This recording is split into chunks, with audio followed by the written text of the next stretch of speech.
این صدای بانگ خطر از رفت چورابینی مشق مدافع گردنی در ناحیه واسه و روز بین المللی اوید با پس کردن خفی آفت‌های طبیعی که همه ساله روز 13 اکتبر قید کرده می شود بخشیده شده است. همایش مذکور با پیشنهاد شورای کمیته حالت‌های فوق‌العاده و مدافع گردنی نزد حکومت جمهوری تاجیکستان در ناحیه واسه راه اندازی گردیده در آن معارفچیان و کارمندان ساحه تندرستی جلب گردیدند. چورابینی از بخش‌های گوناگون عبارت بوده در سمت بلند برداشتن دانش نورسان اوید به پیشگیری حالت‌های فوق‌العاده رعایت قاعده‌های معین گردیده هنگام سرزنانی حالت‌های فوق‌العاده مساعدت نمودند. بخشیده به این روز با پیشنهاد شورای کمیته حالت‌های فوق‌العاده و مدافع گردنی در ناحیه واسه نتیجه آزمون یک هفته پیش بین خوانندگان مؤسسه‌های تعلیم اعلان شده از جانب حکمان آزمون از نمایندگان شورای معارف ناحیه واسه بعد تحلیل و معین نمودن رسمی بهترین جنببست کرده شد.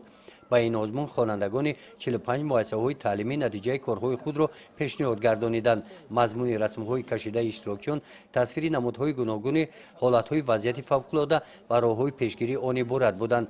از رسم کشیده نورسان معین می‌گردد که آنها عاید حالت‌های فوق‌العاده و راه‌های پیشگیری آن معلومات خوب دارند.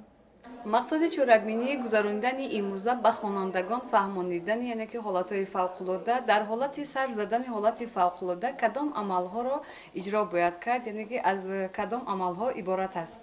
نتیجه های همایش با معروضه ها بخشیده به روز 13 اکتبر روز بین المللی اوید به پس کردن خفی آفت‌های طبیعی در جمع ادامه یافته در جنبش اشتراکچیان بهترین چورابینی با سپاسنامه و تحفه‌های مالی قدر کرده شدند. گزارش خواجه نظری خدای نظر ظهورов از ناحیه واسه برای برنامه اطلاعاتی نوید.